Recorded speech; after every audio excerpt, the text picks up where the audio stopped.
Hey there! Welcome to a very special love stream. Friday night love stream.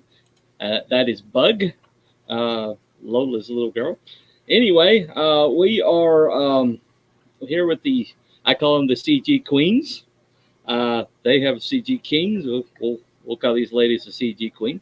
Uh, and tonight we're going to discuss, despite me, the ugly male being here, we're going to discuss femininity in comics and in pop culture and where it's gone awry.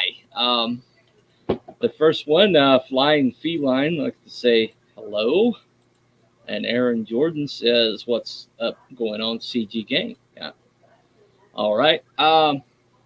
So tonight, I thought we would talk about what what actually constitutes femininity, and why what they're doing in the mainstream is not femininity. I think we can all agree to that, right? We can start with that agreement. Oh, absolutely. Okay.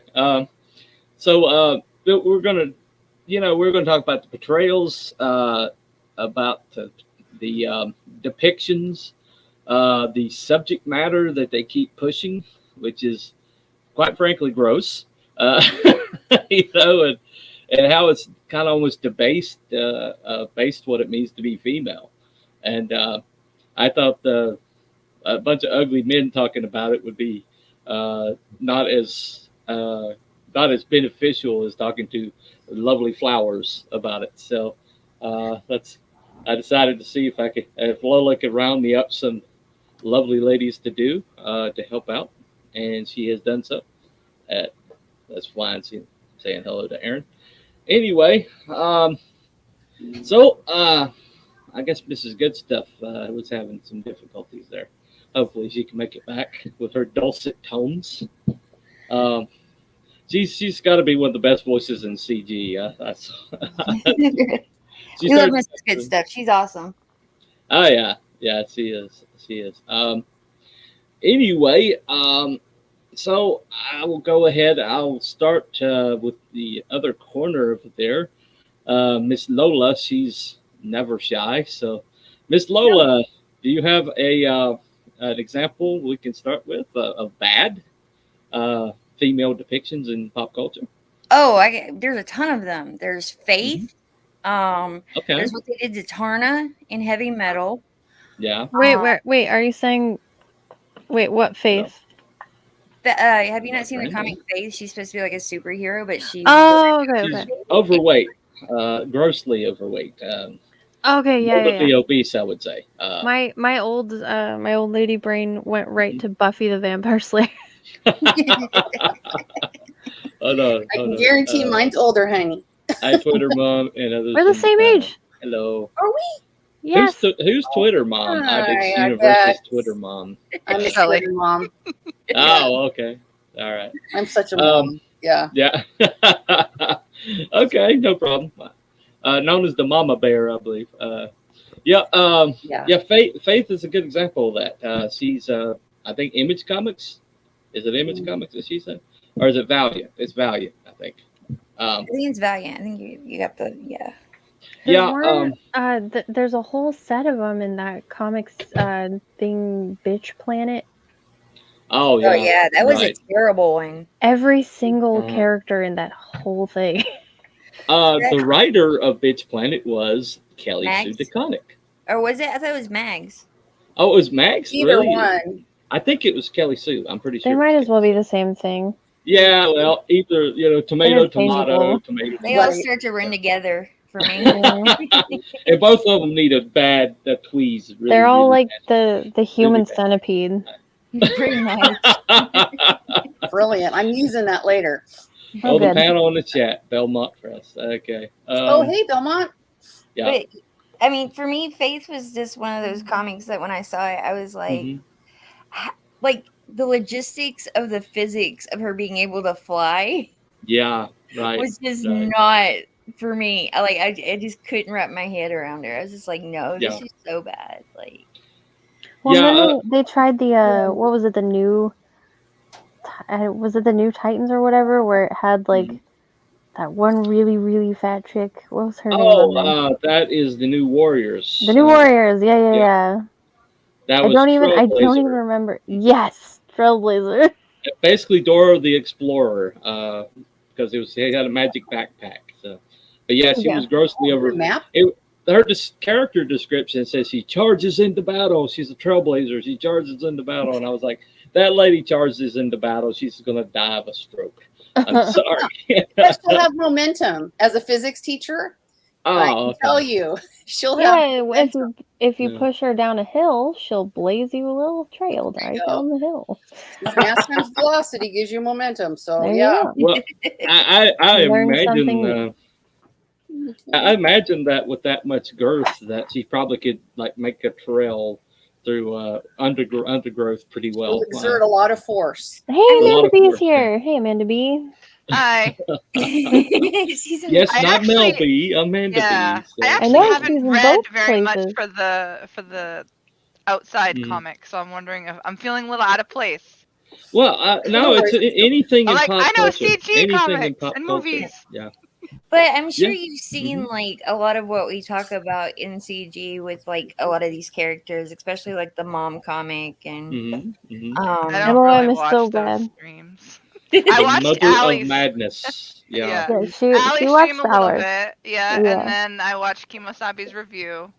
But that's about that. Then Mom is probably the only one that I'm familiar with. Spoilers. Mother of Madness's powers is her PMS. Yeah, it's out there. It's her what? Her hormones related to feminine stuff. Like she swings from her armpit hair. Yeah. It's really bad. It's really I'm gonna have to do this for just a minute. They absolutely like. If they had played it for laughs, like if it was a comedy, it might have been okay. Right. But they tried to do it straight, so it's just not good. Like she's supposed to be a superhero using her female reproductive system as her superpower. So like when she's on her womanly time of the month, she's more powerful. Yeah. It's pretty atrocious. If you want, you can go. Hockey and I read all 3 of them, like live, and we did voices and stuff. And Cooper and L-Chat. That's probably the most exciting it'll ever get. Yeah, I gotta see that. The lady who played Khaleesi in the Game of Thrones, she was Daenerys. the Amelia Clark, I think her name is. She wrote it. Yeah, she wrote it with some other people. Somebody else probably ghostwrote it for her and put her name on it, but she. I remember reading something about this now. Yeah. It's pretty horrific. Dave is here. Everybody, go back. Perfect 10. I have no stake in this whatsoever. Yeah, we'll talk about Perfect 10 when we get to the good ones. Anyway. I just did a interview with him for my Right Stuff. It'll be tomorrow night at 8:00. I'll post. Oh, good. But he's a very interesting guy. An example from like movies, 2016 Ghostbusters has got to be in there somewhere as a really horrific depiction of femininity. Well, because it's constant. Like they always have to be gross. Yeah. It's like, why does everything has to be gross? So they're always like, oh, this food is delicious, and they eat it up, and they're like, oh, I've got to fart now, and it's like 20 minutes spent on it. It's like, I don't want to see that. It's the lowest common denominator that they always go to. Sorry, math teacher as well. But they take it down to the where toilet humor. Like fart jokes are funny when you're 12. Yeah. And so then they're just playing down to that. And it's amazing, like, to me, how culture hasn't, I shouldn't say culture, but people haven't matured past that. And we can see that in how people are reacting to things because, your emotional centers are really the only thing that works well in your brain when you're a teenager. So that's why they react so emotionally. Right. And we're seeing that in young adults. Like the video yesterday of college in North Texas. Oh, yeah. and these people are like so. Oh, those people that are with that chick who's like screaming like a banshee. Yeah. Like, oh and my god.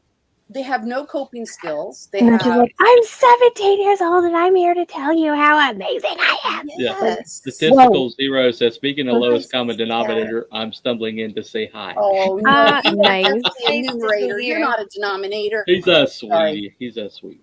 It was cute though. Yeah.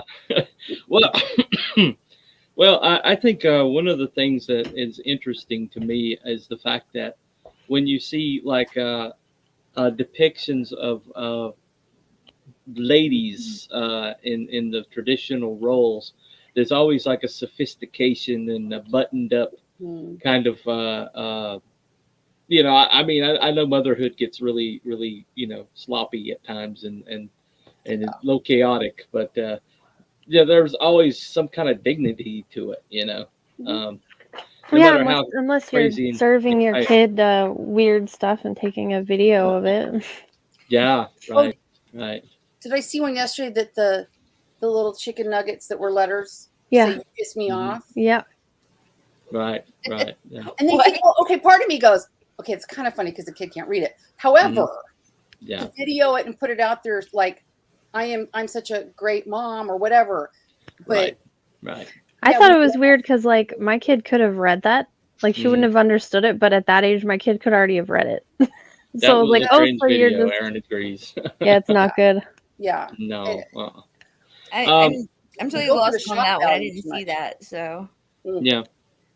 Well, that whole tearing down of gender roles, the debasing of what it means to be a lady, that whole like. They want to turn men into women and women into men. Right. But my thing is, why is it so bad to make women beautiful? Like women should be, I have really great, beautiful, wonderful mom friends, right? They're very beautiful women, but at the same time, they look like normal women, right? And if I'm reading something to escape, right, I want to see something beautiful, something that maybe I will never, achieve. I'm never gonna be like. The old heavy metal Tarna, not the new Tarna. I'm never gonna have that body, right? Unless I go and get some plastic surgery and like.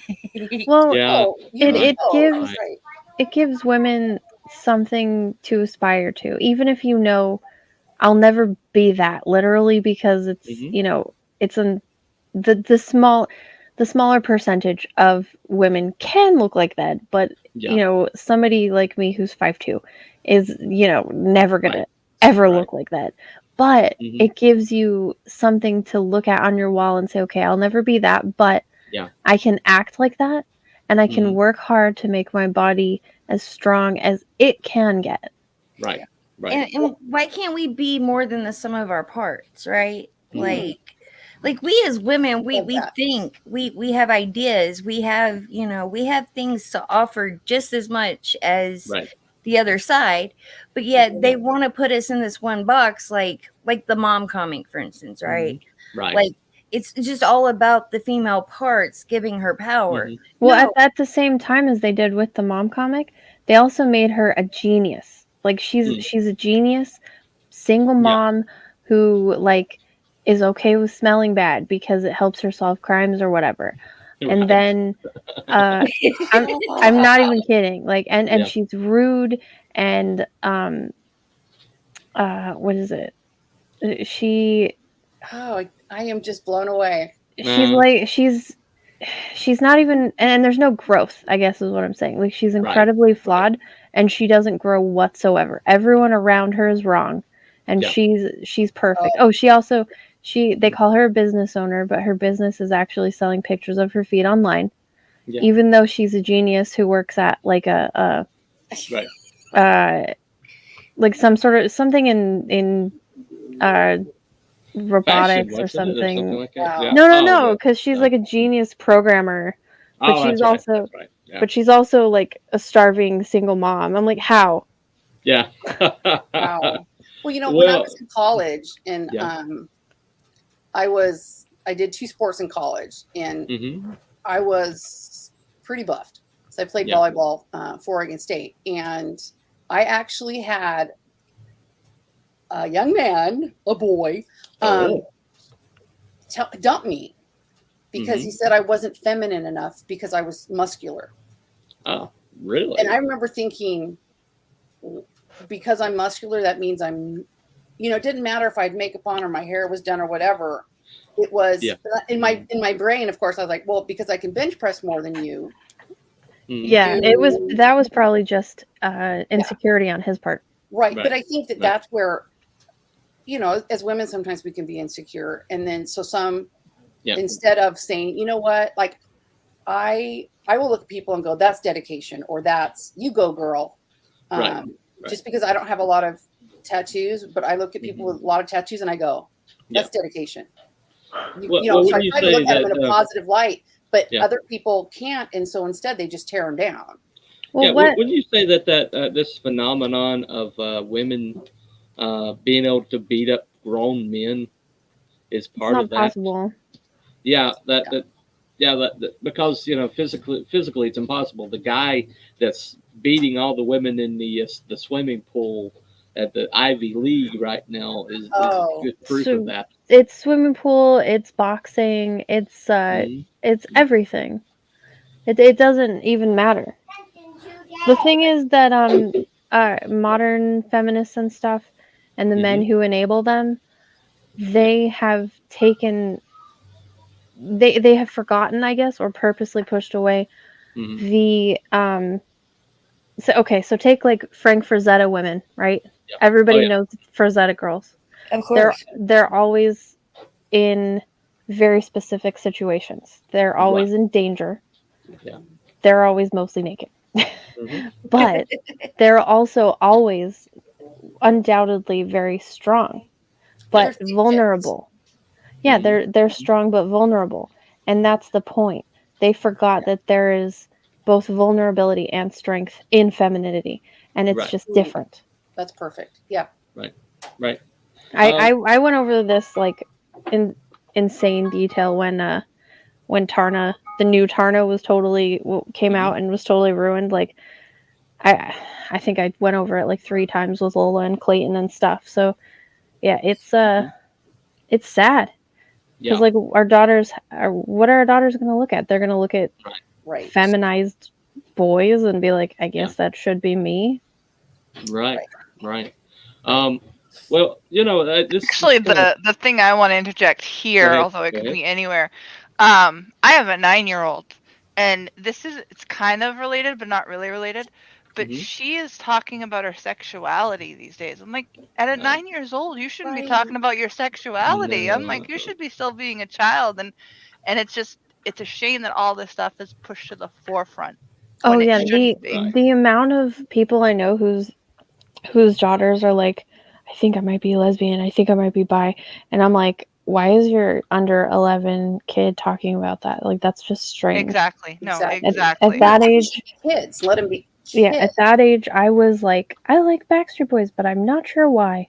Like, well, that's like my biggest decision was which Barbie to play with, or whatever. And now they're talking about their own sexuality when they really don't understand even what that is. It's very weird. Yeah. It's become a fad. They made it into kind of a fad, kind of a peer pressure thing. Well, they push it into everything too. It gets pushed into everything, like that our kids watch, media, that our everywhere. kids read. That, I mean, it's everywhere. It's well, they in school they include it into anti-bullying programs that they say are immersive and need to be included in every single subject.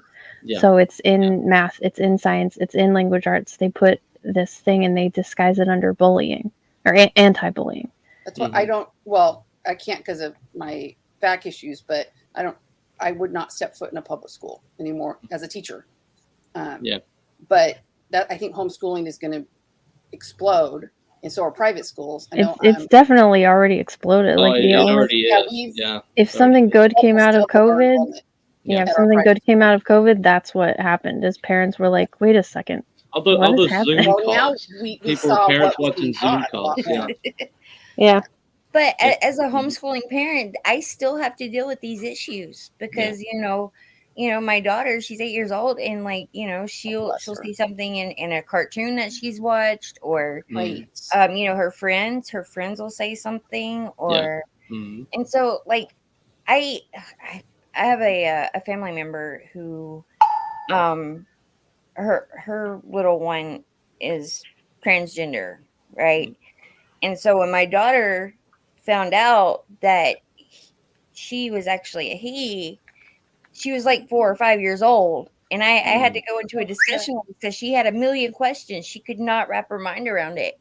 Right. And it turned into like, first she was mad at me and her dad because she thought we were lying.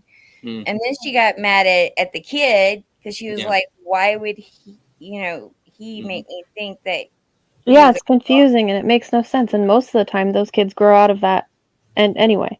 Well, I remember in fourth grade, one of my fellow students won a contest because he came dressed as Dolly Parton, complete with the bustier, and that was just like play. It was play acting. It was taken as a joke, but now that would be like, oh, maybe we should transition you. Yeah, Statistical Zero saying 2 million kids were taken out of schools last year. Wow. That's wrong. But remember back in the day that we talk about, like, I used to say, like, the naughty kids would skip class and go to the orchard and smoke. Maybe like now we've got what they consider the good kid. It's like the expectations have been so lowered. Right. And I mean, I am super lucky. I mean, my kids are 20 and 28. But watching, especially our daughter grow up, there were so many more self-esteem things that came up. Right. She's 5'4". I'm not tall enough. I'm not this enough. And that whole phrase of "I'm not enough." Yeah. Would, we had a lot of talks, and I think I was really lucky because she actually listened to her mommy. Right. Well, that's another thing. This could genuinely destroy little girls' self-esteem, because if you tell a tom girl, or a tomboy, I mean, a lot of us could have been tomboys. That was acceptable, to be a tomboy. It was even like cool. You were the cool girl if you were a tomboy. Now it's like, oh, obviously you're a boy if you're a tomboy. Well, it will be worse on their self-esteem, because what happens is they know that no matter how many surgeries they get, no matter how many hormones they get, they will never, ever be able to attain that. Ever. It doesn't matter. They can tell you, oh, you can act like that. Oh, people can accept you as that. Oh, you can look like it. But you will never, ever be that. And that will destroy self-esteem. And if you're a girl who's already like has a feminine body, there's no amount of hormones that are going to change if you have an already natural hourglass figure. And if you're short. That kind of strikes home really personally for me, because my mother was about 5'10", 5'11", and she may have weighed 85 pounds soaking wet. Her best friend called her scrawny. She said she wasn't willowy, she wasn't slender, she was just scrawny. She had trouble keeping us to term, because she just wasn't built for it, and just the struggle with every pregnancy, especially mine. She really struggled with me. Yeah, and women who are like that already have problems too. Right. So, but and she was that's very insecure about herself, but she made herself the life of the party. Her insecurity went into gregariousness, where my mother could come into a room and just suck all the energy into it, and that's the way she dealt with insecurity. Some people become wallflowers. She became the class clown, and they want kids to become the opposite gender instead of developing actual personalities. They don't realize that that's not a personality. And yes, Statistical Zero is right. Many people don't understand these people don't understand relationships that aren't romantic. They look at best friends movies and they say, oh, they're obviously gay. Right. Yeah, that depth of relationship, and I saw this kind of coming in with the fiction. I was in I was in fan fiction for, it was kind of like where I cut my teeth. And I saw a lot of this coming in where every relationship was sexualized. I mean, every single relationship was sexualized. I mean, there was no platonic relationships. There was no half measures. You know, everybody. There was no friendship. There was only sexual relationships. Right. And this was in the mid 2000s, and it was already coming in that strong. And it was younger girls. It was like 12, 13-year-old girls. So this was already coming into the culture that age back then. Now they're like writing everything in modern culture. You know, they grew up and they infested these writer rooms. So I see a lot of the same beats and everything. Um, well, you know that whole thing about forcing uh, girls to either into another gender.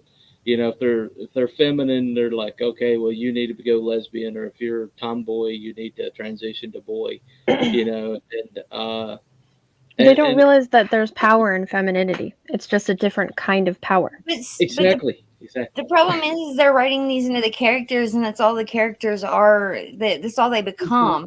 Like I remember, like when I would read some of my earlier comics, right, that had female characters as the main characters. Like it wasn't about their sexuality. It wasn't about who they were sleeping with. It wasn't about and it wasn't even something you thought about. No, like, it wouldn't have occurred to me. Like Batwoman, for instance, right? Batwoman should be about her fighting crime and filling in, Batman's place, right? Yeah. But what they've done is they've taken it, and we took our daughter. One of the things that brought us into Comicscape was the whole Batwoman. She I can't think of her name that wrote Batwoman. Simone.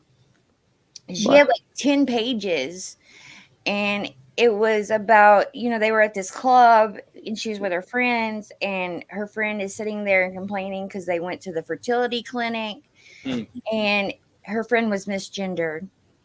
And it was 10 pages of this. I'm like, how does this push the story forward? How does this add to anything that should be about the story? Yeah, exactly. And where does the entertainment go from? They think those check marks are personalities. Right. What was that, Amanda? I was gonna say, I don't know if any of you, but I like to this day, but more so when I was younger, the entertainment that I picked up and read, I read it like I really like having a strong female character when I'm reading or watching something, because oftentimes I'll think of that as me. I will input myself into that character. Self-insert, yeah. That's what everyone does. You want to be strong. You want to be smart. You want to, have adventure. Like, and then those are the things that I don't know, I like to read. I don't want to read about my monthly visitor when I'm reading a book. Right. That's what I said. When did entertainment to them become, I'm just going to throw the reality of what's happening back at you? We get enough of that. Why would I want to have my entertainment be, and if I want to see an overweight, middle-aged woman do something, I can just look in the mirror. Yeah. I don't want my entertainment to be you could watch like Divine Secrets of the Yaya Sisterhood, and you're like good. Like if that's what you want to watch, that's what you watch. If you want to watch if you want to read or watch like fantastical creatures, and you're not gonna go do that. You're gonna watch Legend, you're gonna watch Labyrinth. Yeah.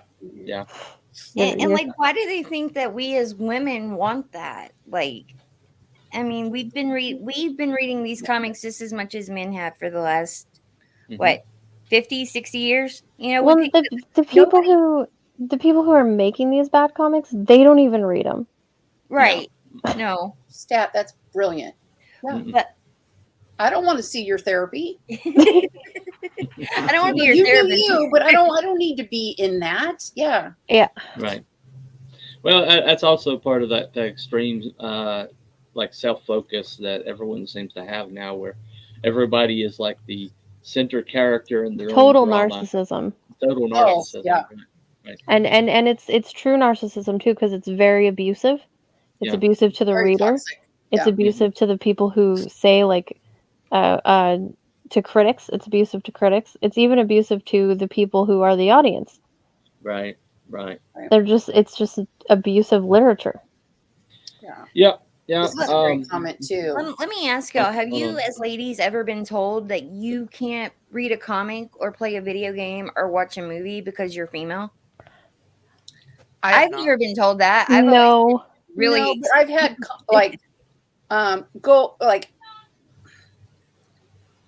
I'll be right back. I'll be right back. Can explain it to you later, or being a female that, like, one of my examples is I was one of 3 women total at Oregon State who studied math, and I was treated like the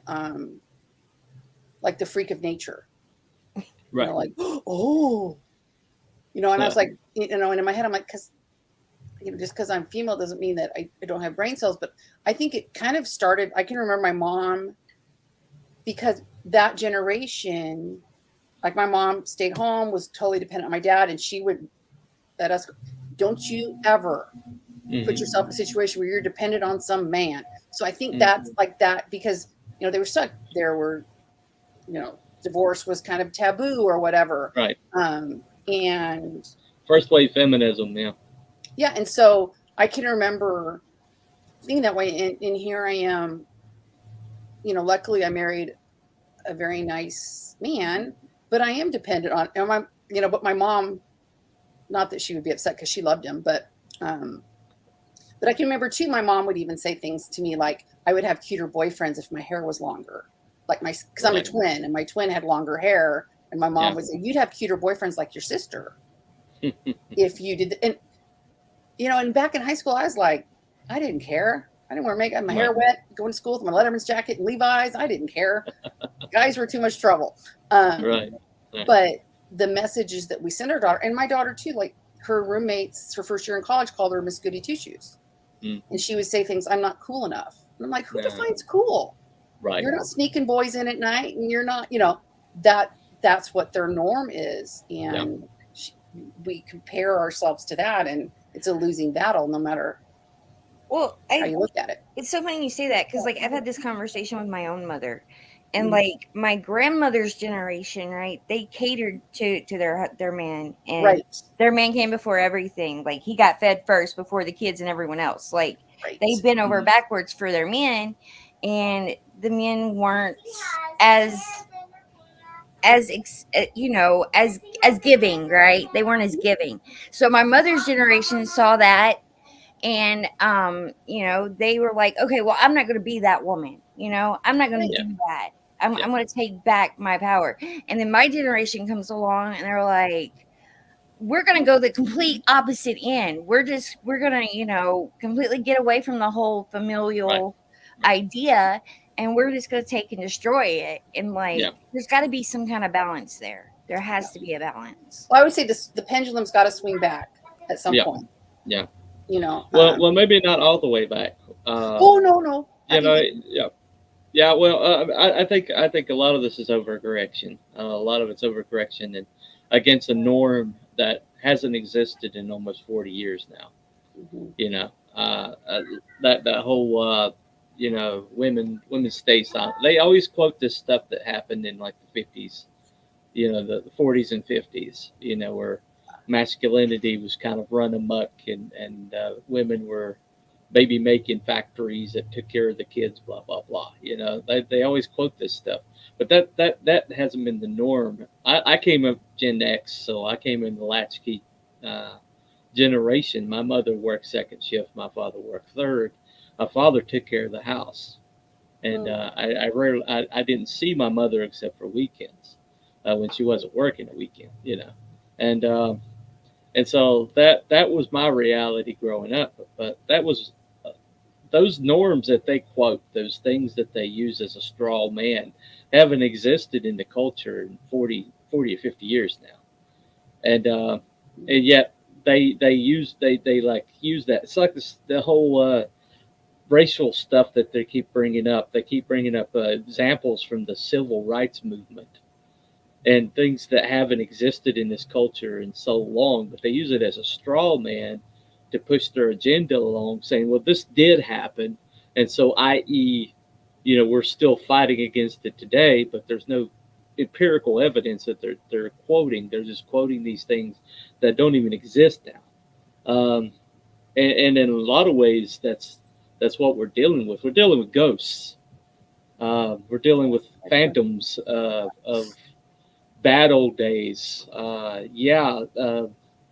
There was a hyper conservatism that was in the culture that used Bible verses that weren't meant to be cudgels. Totally taken out of context. Yeah, taken out of context. Yeah.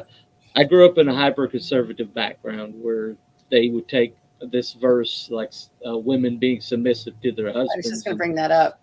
Yeah. But the next verse says that men love your wives like the church. Right. Yeah, exactly. And so, there's always a balance, but they would just take the first part and ignore the second part because it made them powerful and because it gave them power, which is what all mankind do. But they taking it the other direction too far. And so how do we reverse that and get kind of like bring this positive femininity back into culture? I mean, what are good examples of that happening now, or the last few years, or overall pop culture? Can you? I think Princess Leia is a really one that I think was very iconic. Yeah, she appeared. She had that metal bikini, blah blah blah, but she choked that sucker to death. Okay, she didn't stay that victimhood. Right? Looked great, don't it? Yeah. Right. Well, but I think we're seeing the backlash now, like like when you and I were chatting kind of before, that going back, they changed She-Hulk to be kind of grotesque, and then now they've reverted her back. Yeah. Right. Yeah. And so I think it's starting to come out where people are like, okay, you know what? We were tolerant, whatever. We're done. Like I say, my brain is full. We're done. Well, they're finally starting to understand that Twitter doesn't represent the majority. Right. And I think it's finally sinking in. Yeah. But the good thing about stuff like Comicscapes, for instance, right? Like we have great creators in this community who are making very feminine characters, who are strong, who and they're able to do it well. Right. Like it provides a story, and it's not about whatever checkbox they're checking off. There's some really great characters in Comicsgate right now. And that's been so much fun for us. Will never be able to say thank you enough for the support and encouragement. But it is such a different experience for us, and we love it so much. Even just the community that you would only really see at maybe conventions or at Comic-Cons. Oh, thanks. But yeah, I've never felt like a part of what Erin does more than now. I mean, I was always supportive and stuff, but it was really like, did you get paid this week? Awesome. But this whole community and honoring each other, and I've been so impressed with the amount of talent that I've seen, because honestly, before I didn't really pay that much attention. Is that bad? But yeah, I love it so much, and the friends that we've made through this, it's amazing. And there's so many different styles, and they're all equally valuable. Yep. In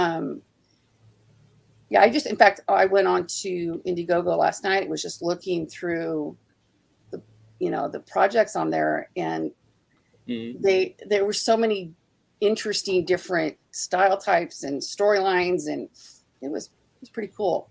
Aaron's cannonballs, people. Or he does just like a Three Stooges slap and kick thing. Right, yeah. We're just weird, but yeah. Well, that's why we love you. Well, let me just name some characters that are in Comicsgate right now. There's the Havoc series. She's a very strong feminine character. Heather from Cyberfrog. Nobody's going to tell me that lady takes a backseat to anyone. Right. Her little girl looks just much of a strong character as she is. There's Ava Ava those umbrella kids. They're strong. Yeah, those umbrella kids. Those umbrella kids are freaking scary. Okay. I would probably get kicked off here if I didn't say my favorite Comicsgate female character is Lug. So yeah. Because I mean, yes, she's a little girl, but she's a little girl with tentacles, right? And she's fighting crimes and solving paranormal mysteries with her dad, right. And her dad's a normal guy, but like he found this little creature and he's raised it up to be this, little sidekick of his. And I mean, it's pretty much our real life. Very cute, very cute little monster she is. Very cute. Well, and in Wraith, Aaron always has a strong female character in there, and so that's Esther. Yeah, he has another character that he's going to be using soon called Kit Carter. It's a space chick. But when he drew Wonder Woman for 2.5 years, it was always the strong, beautiful character was embraced, not shamed, and that's where I've seen it. Kind of go. So, well, this guy says I can already tell Esther will be on that list. Yeah. Well, the like Perfect 10, Dave Brink. When I did an interview with him today, I think I got it right. Hold on. I'm talking about 10.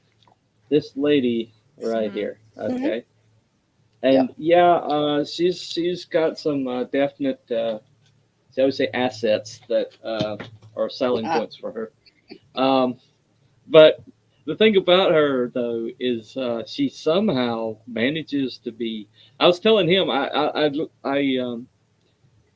got the first comic and here she is. She's naked for like the first 10 pages, and I was just sitting there like worried for her.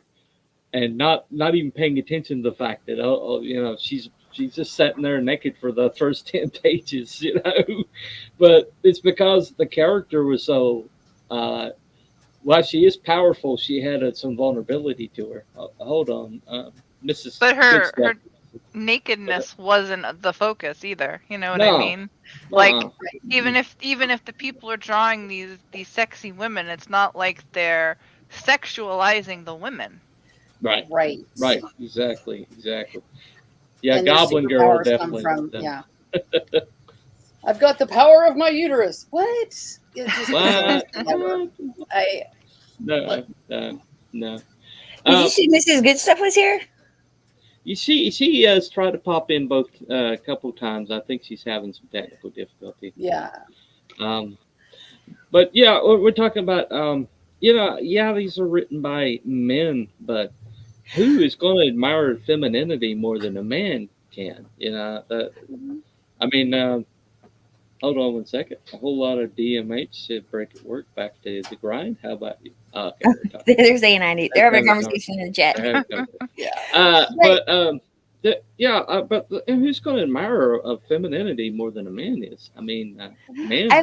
I've always said that I personally feel like this is my personal opinion, but that men draw women better than female artists. Like I've always felt that. Like I've always been more drawn to male artists drawing the female characters. Because I feel that like we as women, we pick out all the flaws, right? Like we can see all the flaws in a woman. Yeah. Right. And so those female artists, what they tend to do is they tend to put those flaws in. Whereas men, they don't see those flaws.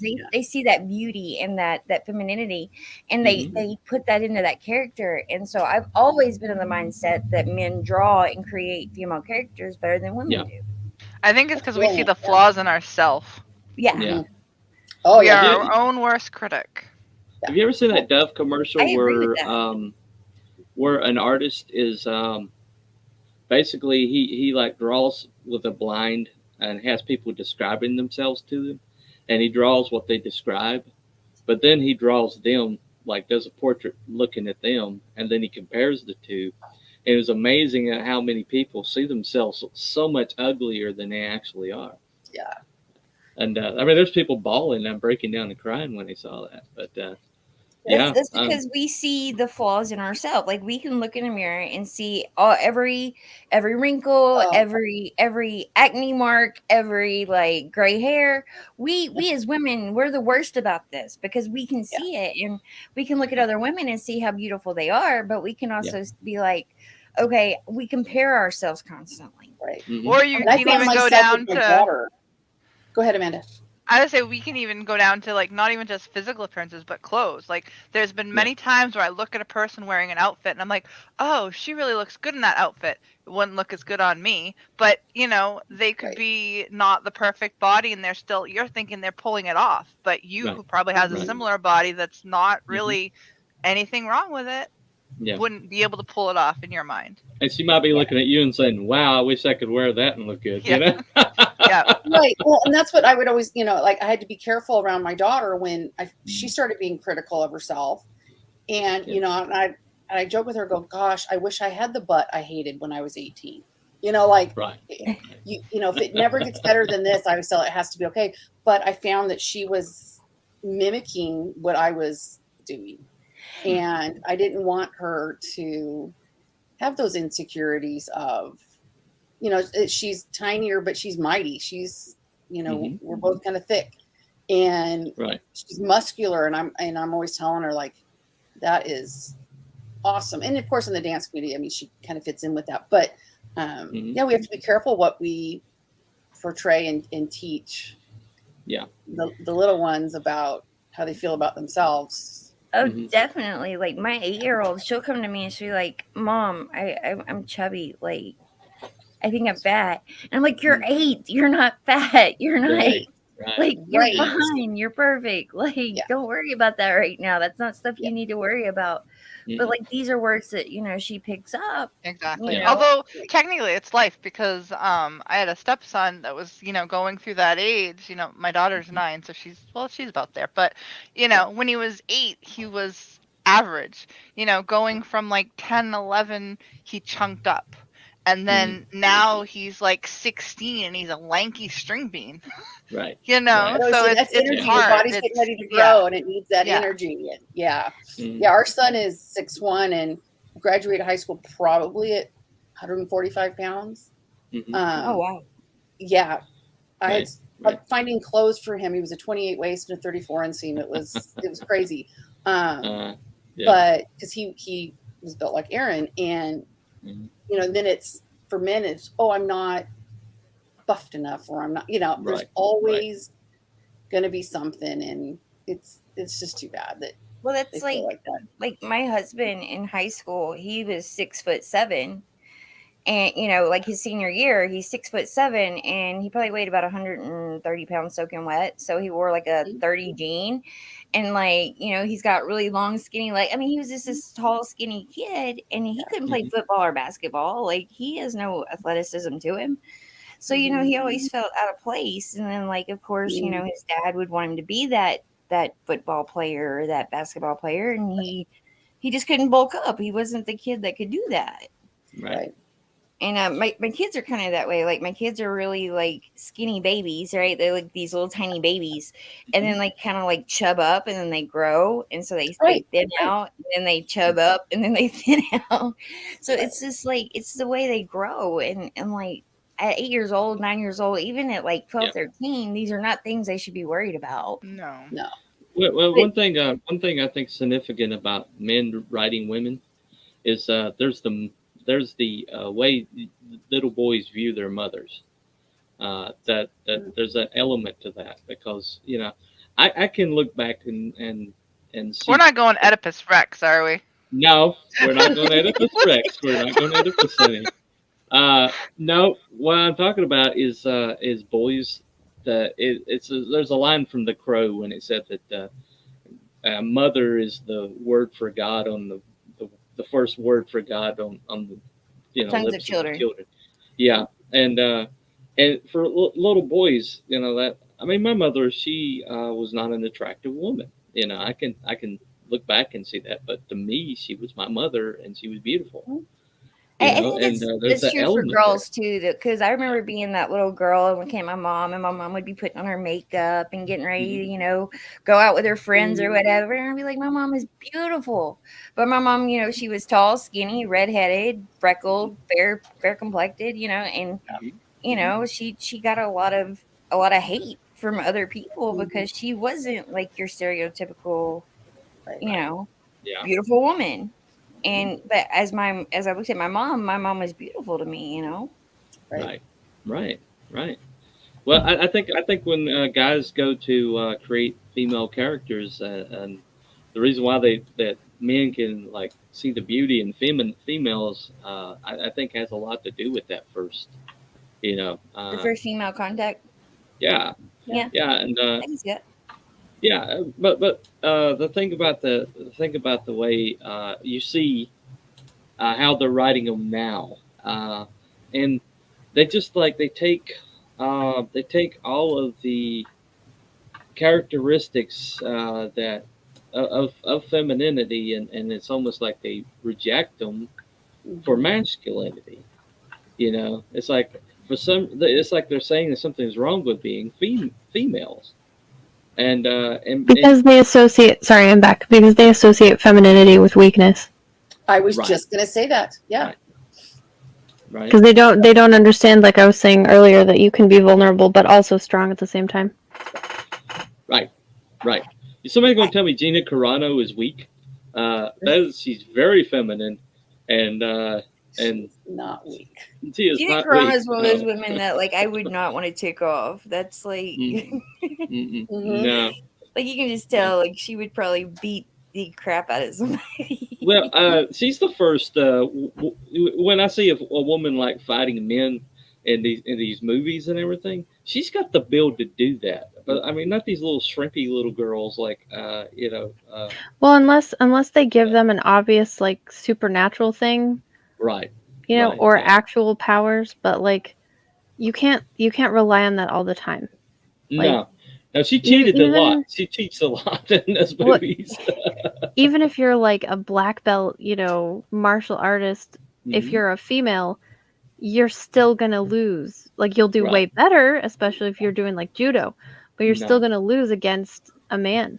Well, no. a lot of times, even if you don't have the strength or whatever, characters in books will have the brains to be able to get out of a certain situation if they don't have the might to. Right, Right. So, Or you could right. always do that. Well, and this is a associated good with point. that, it used to be you were using your brains as a woman could also mean you were using your body as a Right, manipulator. right. Well, some of the most deadly people in Sensuality. history used their bodies Yeah. as manipulator. This is a Sensuality good as a comment. weapon. Right, Ellen Ripley was not weak. Oh, no. No, No. no, she was. One thing I loved about that series was she was very feminine. She never did anything superhuman. When she like crawled into the bowels of that compound, into the nesting area of the queen herself, to get to get Newt out of there, Right. and then fought her with the robot, the loading robot. And the Uh, modern feminist would be like, well, sucks to be that little girl. Like, Well, yeah, Sarah Connor. Sarah Connor is a good example of that. also, yeah, Yeah. yeah, definitely, Because I mean, definitely. Sarah which Connor, she she used to be, fought Terminators. not the new Sarah Connor, but the original No. No, Sarah Connor. uh, Absolutely, very feminine, but she even trained herself to be strong so she could protect her son, to have that right, maternal, right, that natural maternal instinct. yeah, Right. yeah. Well, but that's the thing though. When you see how these strong female characters that have kind of like been washed out of culture, but like Storm of the X-Men. I know some on the panel aren't comic book nerds, but here was a woman who basically took a backseat to no man her whole entire run that she's been in existence. You know, woman of color, notwithstanding, but she would basically she was treated as a goddess growing up when she was, you know, when she was a child. She like used her power to become a goddess, and she kind of carries that along with her. You know, that kind of. But I've seen her. She backed down this one great scene where she backed down Colossus and Wolverine about to go at it with a lightning bolt. I told them to split up, and Wolverine's looking after her, going, "What a woman!" Mhm. But that's the thing, though. That I think that they're taking out of the culture is the idea that there's power in femininity, and there's you don't have to make yourself into a man to be powerful. It's like insecurity or something.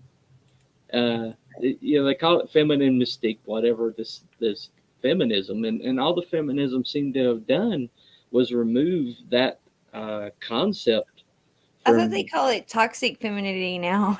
toxic femininity. Right. Really, really. Yeah. If Yeah. and then they accuse you of being a turf and stuff.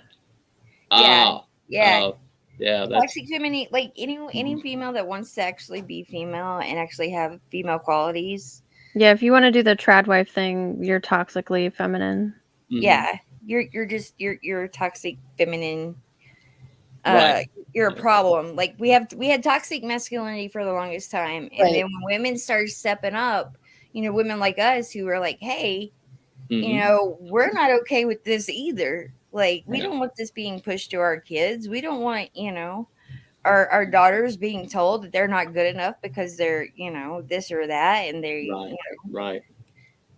like when we started stepping up and actually taking more control, they were like, okay, yeah, you're just a toxic feminine woman, you know, Right. which that kind of goes with my avatar. I know me and Shelly were talking about the avatar Oh, last night. yeah. I haven't really explained it to her, but it's kind of like my rebellion Yeah. against the whole woke community, because for the longest time I was told that I was a bro dude Yeah. hiding behind a female account. So I was like, fine, you know what? Just because I like women to look like women, I'm going to start using an avatar that's a butt. Oh, Yeah. I love that booty picture. Oh my gosh, dude! The amount of times that I get accused of being a man because of the stuff that I say is ridiculous. Lola's gotten it too.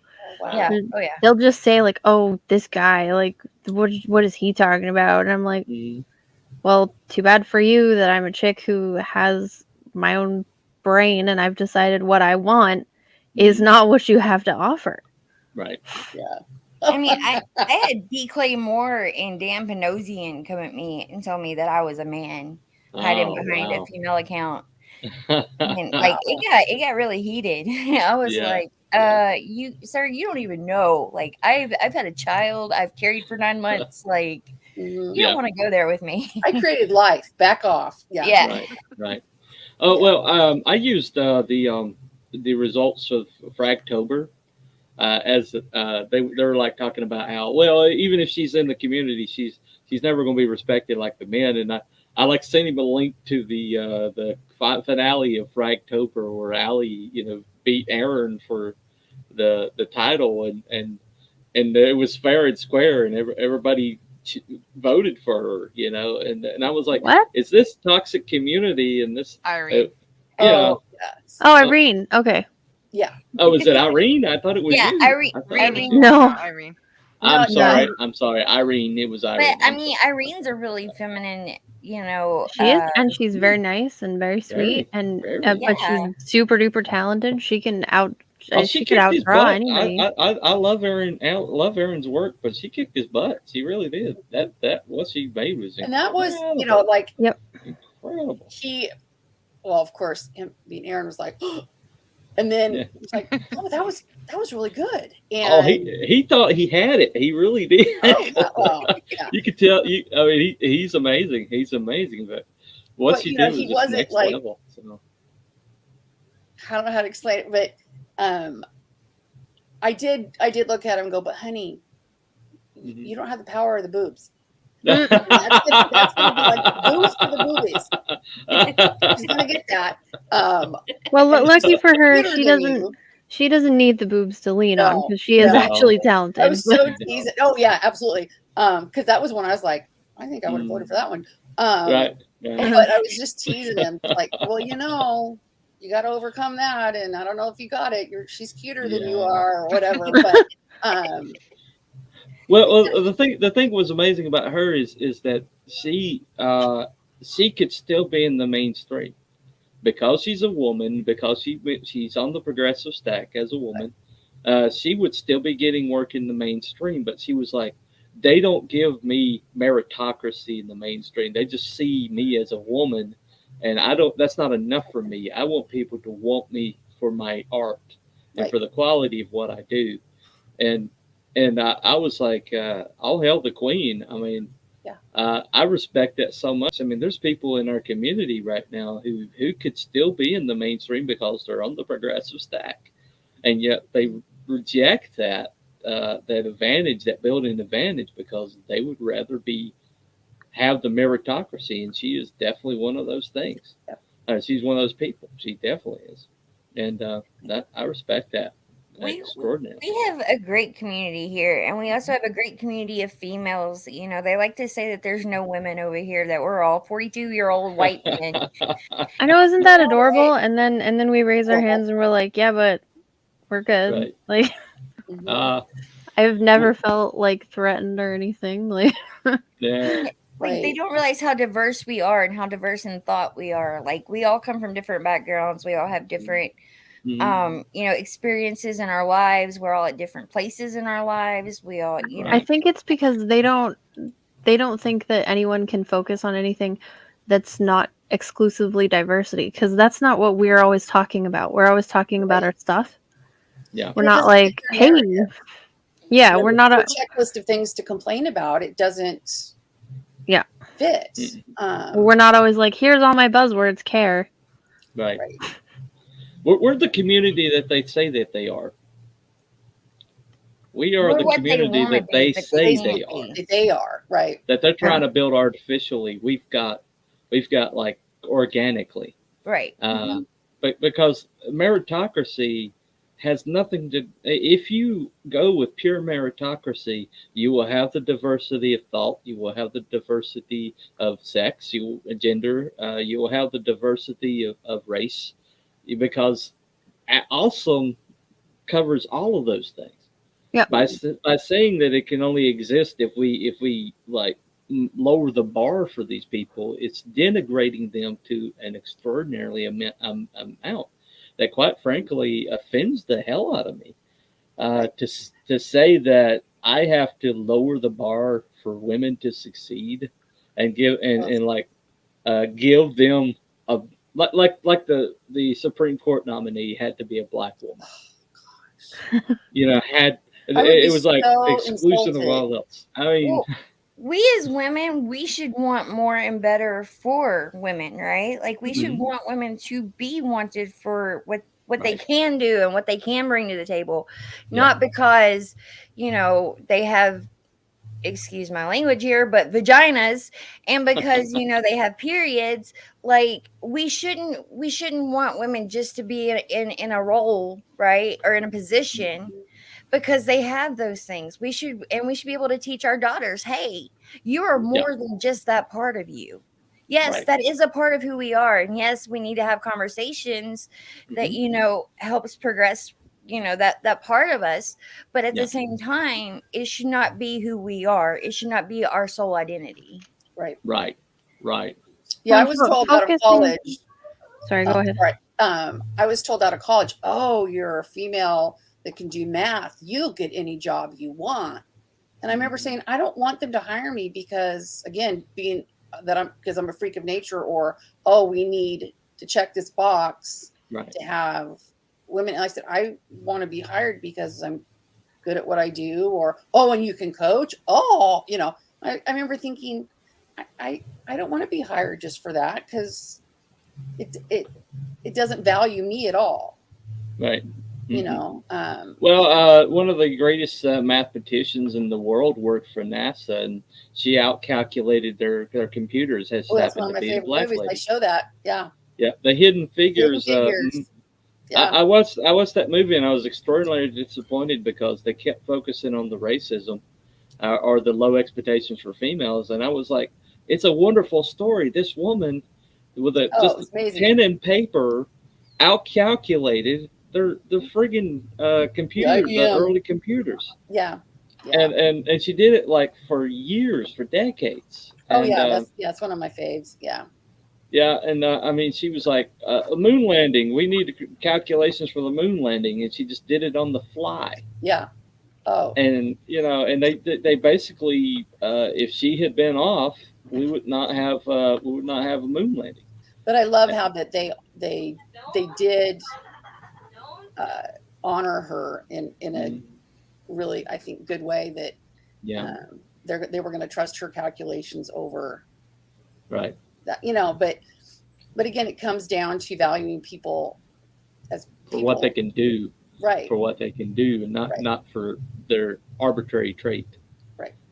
And I think that's the future of how we're going to get femininity back into the mainstream, and well, I mean, we'll eventually become the mainstream, but we'll put the way we can do a superior product from the mainstream right now is by it's like Dave Brink said earlier. Don't focus on the surface traits of somebody. Focus on the person. Focus on the human. And women just happen because of their emotional the spectrum that they have of emotions that they have access to happen to be softer. They happen to be more emotional, and they happen to be more nurturing. And there's nothing wrong with putting that into your comic, even if you have a superhero comic. Well, feminine strength and masculine strength, they're different, and they're shown in different ways. Right. And it doesn't mean that one's better than the other. And I think that that's where that comes from. Oh, well, you're looking down. I went, well, no, we're different, but not. I always say, it's equally good. Right.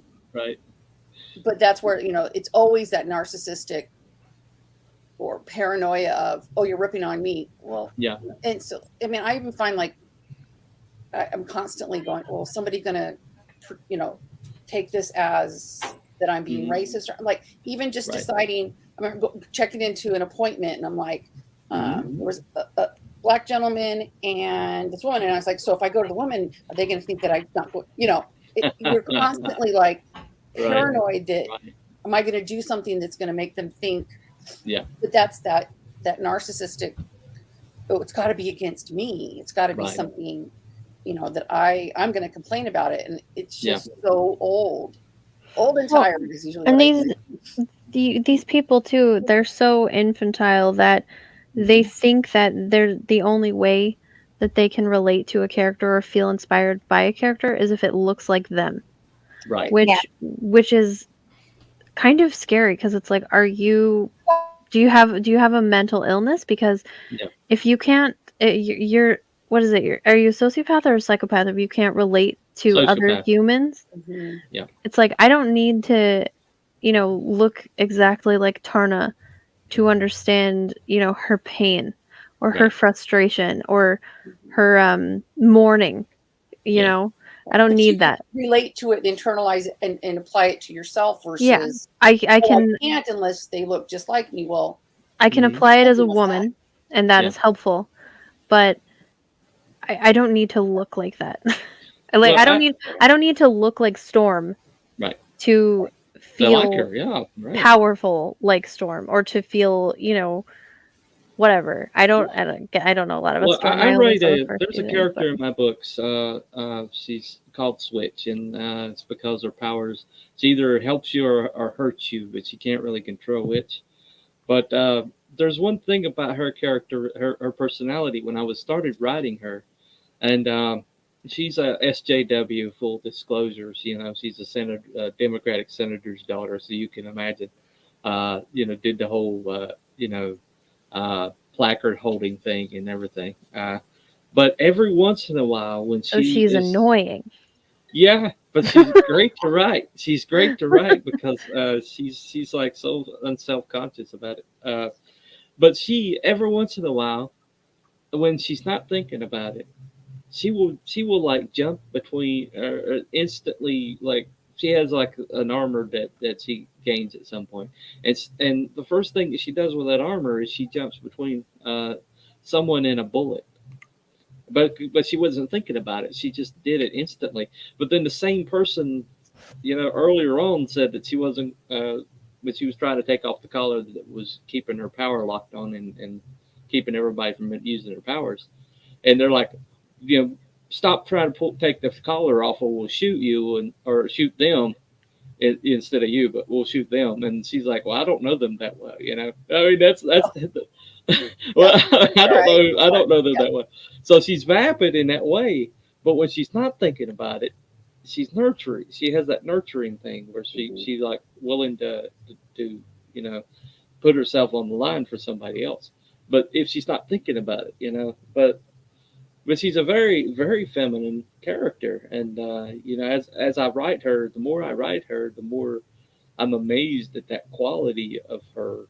Where yeah, she's annoying, yeah, she's vapid, yeah, she's privileged, been privileged most of her life, but when she's not like, when she's like following her instincts, there's a good person in there, and and and there's no hesitation in me to write her because she was feminine from her creation. She's been a female the whole entire time that I've been writing her, and I can't write her as anything else because she's not anything else but a woman. And so I'm going to write this woman as a scary man or whatever, uh, because I'm writing the character. I'm not writing uh, the gender, you know, and that because when you just go and you write who these people are, pure and simple, all the most of the greatest women protagonists that have ever been written were written by men. They're just writing the character as they are. And Yeah, it's and like what's that movie where they said, "How do you write female characters so well?" And he says, "I think of a man and I take away all reason and accountability." What? Yeah. Oh, that's great. That's a great one. Yeah, that's it. Oh gosh. I can't indulge in media where the protagonist is a sexually frustrating young biracial man. Let's see. Joe Sontag says, Joe, I need yeah, an actor to look exactly like me or I can't be entertained. And what I mean, he's extremely good looking. Okay, good to know. Good night, all. Time to do the dishes and wash bottles just like yeah, Huppy go should. wash bottles. We watch later. Yeah, just That's relatable. yeah. I'm probably gonna have to bounce out soon too. TBC. I've No got to do some mommy stuff before Uncork. I know you guys have got the wine ants thing that you do tonight. The wine club. Is the Uncorked? We're the Uncorked. Yeah.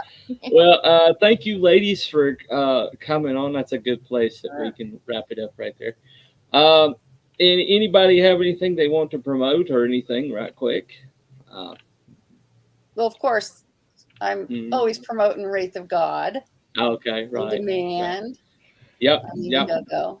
I think you passed the 250,000, didn't you? Finally? No, we're 123. Oh, I'm sorry. I'm thinking of that campaign. Yeah. But, yeah.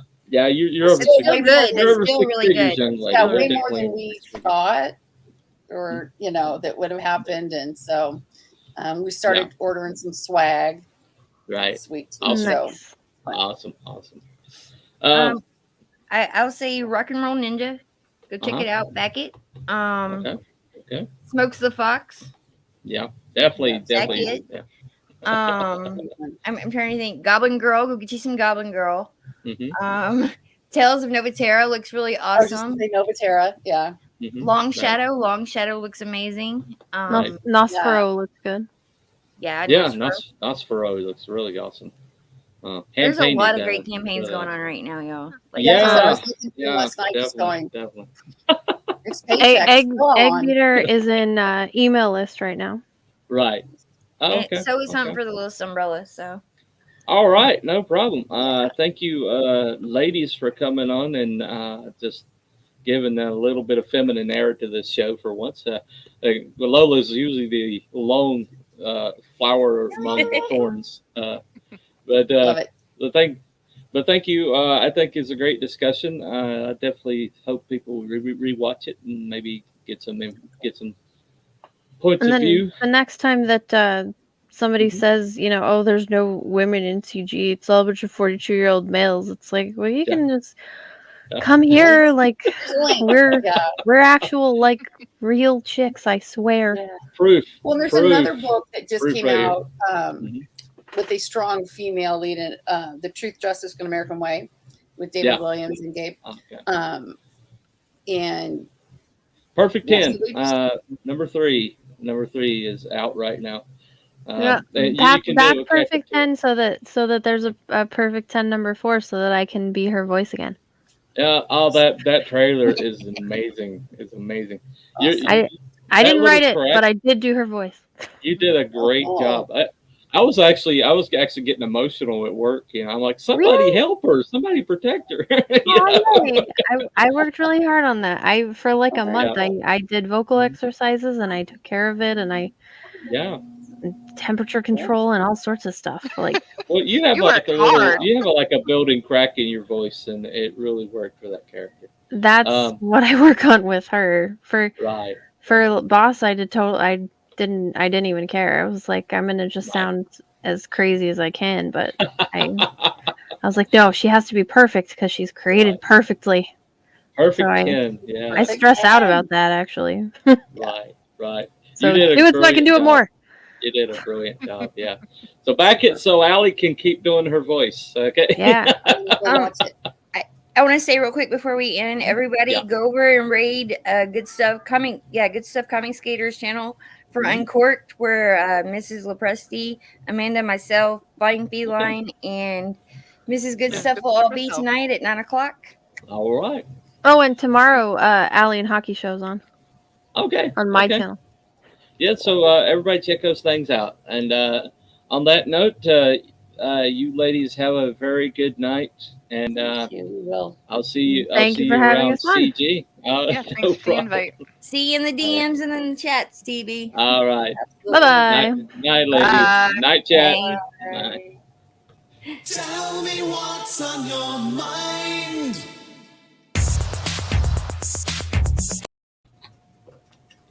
Oop, sorry.